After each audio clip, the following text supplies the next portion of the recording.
everyone, welcome once again to MWStv, and today I would like to tell you a little bit of some hits and misses that I've picked up in recent times. But before I do that, I would first like to say a very big thank you to everyone for all your encouragement and support in my first video, and thank you so much to everyone for subscribing. I hope you won't be disappointed. And also, I have taken some of your suggestions on board. I'm not so sure about the music, the background music. I have had a few suggestions about that. I'll think about how, if I want to implement that, because I feel it's a little bit distracting, personally speaking, of course. The other thing I took on board was to sit a little closer, and I hope that I am sitting a little bit closer this time around. I have also removed the black bars, which I hope makes for a better viewing experience. And the other thing was to put on a little bit more makeup. I don't look as pale as I look in my last video. It was a little bit overexposed due to the lighting, and as you can see, today's lighting is a little bit yellow. I don't normally look this yellow, but it's storming outside and I have to get this video up because I have no other time to shoot a video, and so I have to contend with indoor lighting, and I do not have white lights in my house. So the other thing also is the lighting could also be due to this wonderful maroon wall which I have. Unfortunately, when I painted my house, I did not have video or YouTube in mind, so I do not have a white wall against which to film. So we will have to contend with this maroon wall till I figure something out. I'm not sure about that. But one of the questions I got the most from the first video was, what was the lipstick you were wearing? Well, the answer is the Clinique Chubby Stick Intense in Mightiest Maraschino.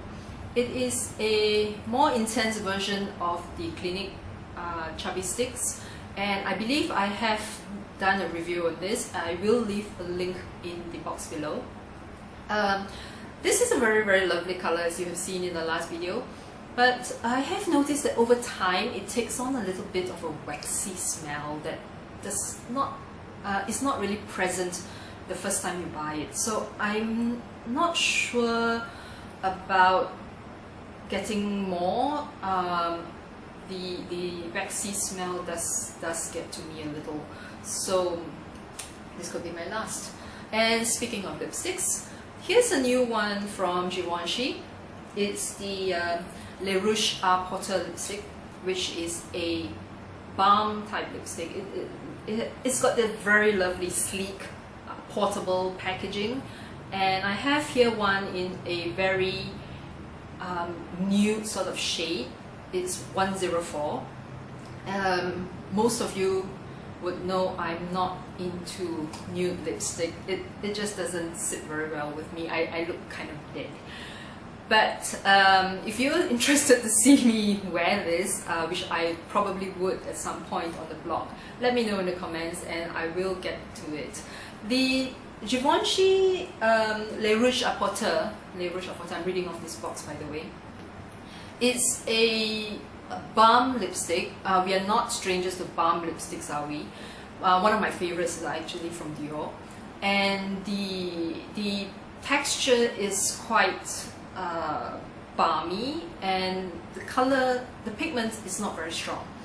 So, but I have noticed that the pigment level depends on the shade. So the lighter shades, the more nude pink shades, they go on the skin a little more sheer, whereas the darker shades, the reds, they go on a little more pigmented. In fact, I thought that it looked quite nice when I tried it on at the Givenchy pop-up store in Mid Valley. I thought the red looked quite nice. It was 302, and it gave the lips a very nice bright tint of color. So, but I will be playing around with this, and I will be putting up a proper review on the blog not too long, I hope. But moving on to hits and misses, what I like to call my hit list and my, let's just keep this family safe, my blacklist. So the first thing on my hit list is this Surfit UV sunscreen by Skin Aqua. It's got SPF 50 plus and PA 4 plus. It's something I've been using, I've been trying out for a while. I have a favorite sunscreen, most of you know what it is. It's by Shiseido. And but the main complaint that I and many other people have with it is that it is quite pricey. So I have been shopping around for some more affordable alternatives, and I reached out to the PR for Skin Aqua, and they have generously sent me this to give it a go. And I quite like it. It goes on quite creamy and has an emulsion texture that's quite light. It's not oily, but I'm not sure if everyone will like the texture, because it does feel quite heavy on the silicones. So I'm not sure about that. On weekdays when I have to put on makeup, I still go back to the Shiseido because I feel it gives me a much better base. This I reserve for the weekends. I like it, but it's not something I would be happy as my primary sunscreen. And what's on the blacklist then, you ask? Well, also by Skin Aqua, Surfit UV. This is a spray version.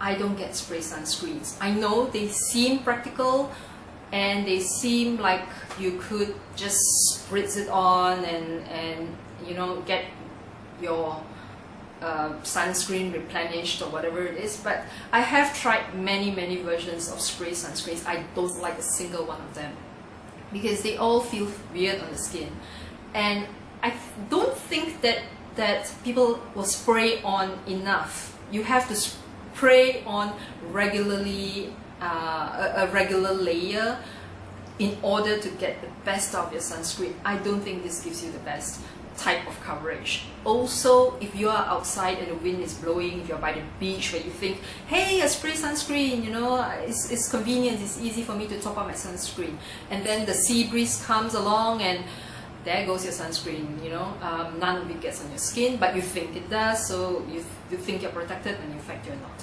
So I'm not big on spray sunscreens. The other thing that I have been liking in recent times is the Sachajuan, I believe that's what it's called, it's Swedish, Sachajuan shampoo. I used the one in normal hair shampoo. I tried a sample a long time ago and I liked it, so I picked up the full size.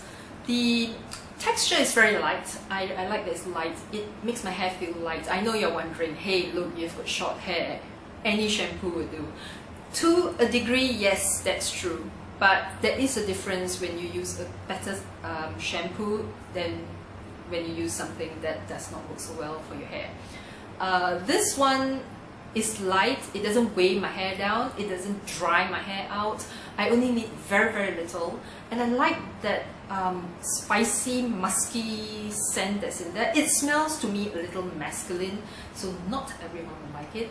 But my preference for perfumes lie to the more warm, woodsy, spicy scents. So I really love the scent in this one. It does linger a little bit, so not everyone will like that. What's on my blacklist? This by Pantene. Pantene Nature Care. I do not know if it's still available.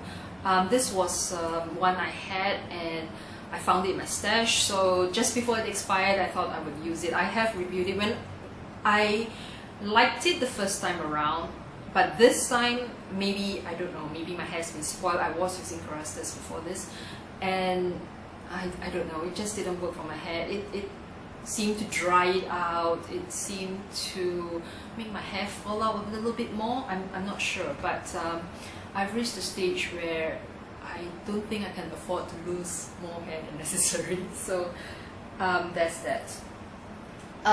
What's the other thing I've been liking so far? TV.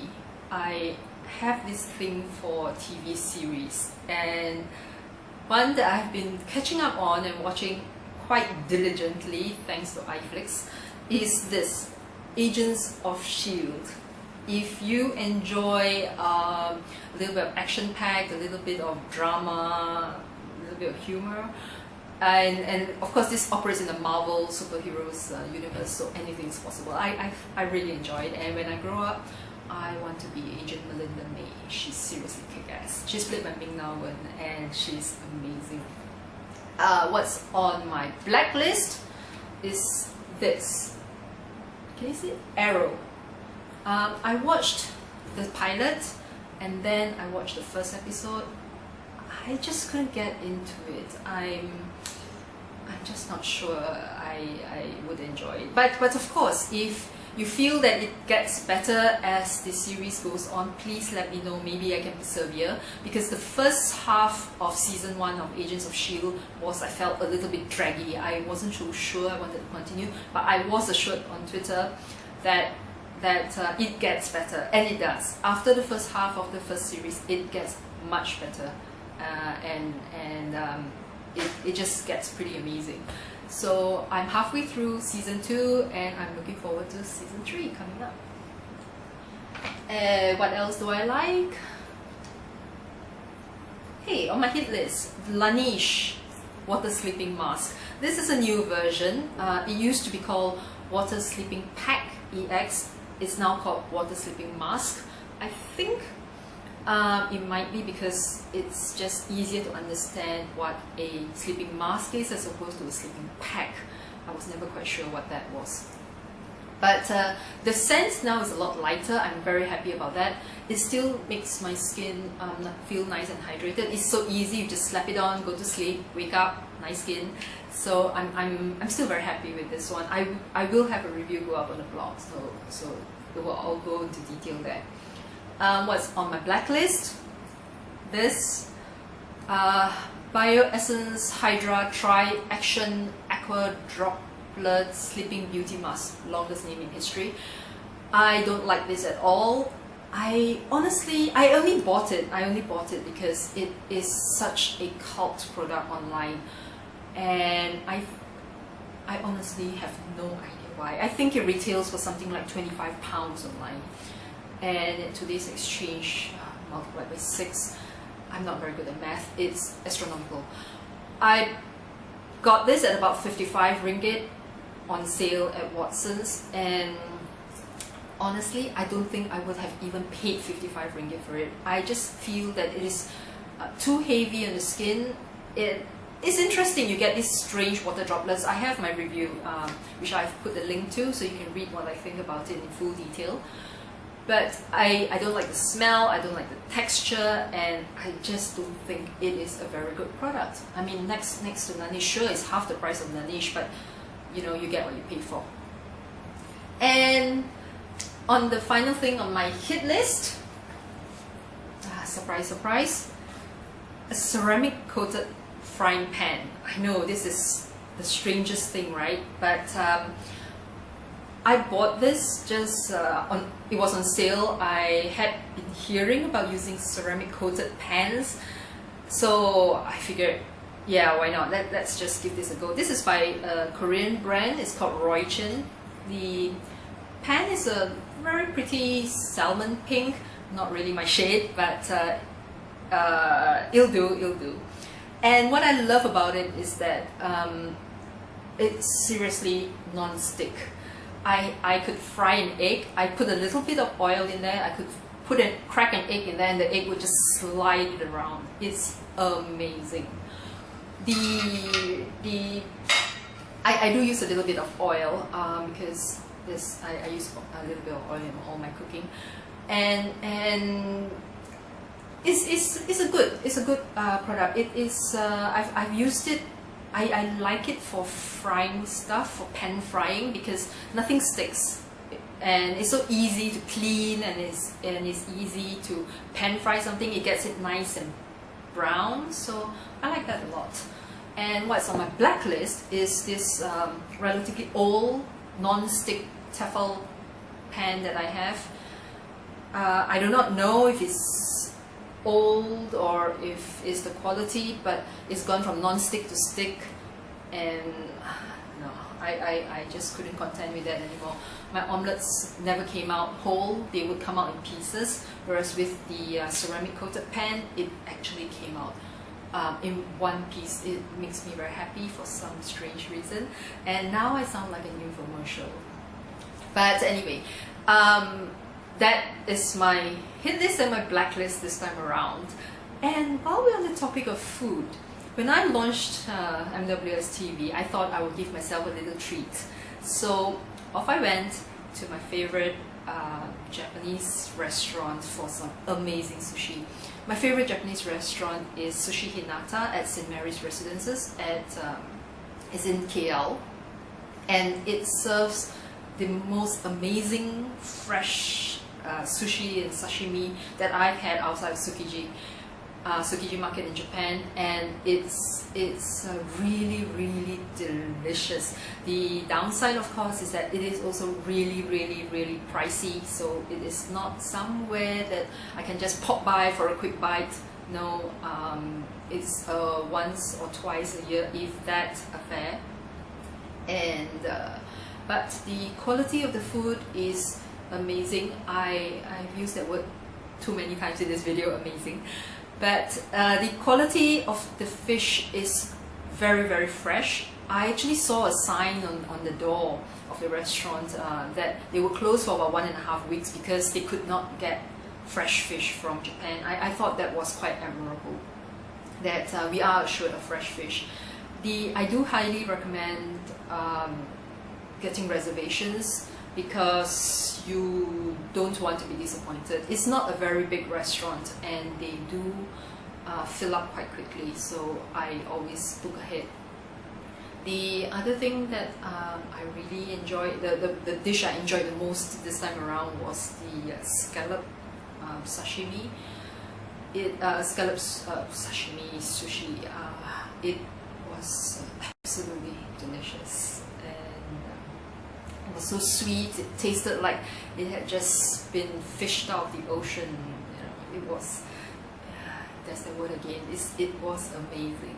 So that concludes my video this time around. Thank you for joining me, and I hope you enjoyed this. Bye bye.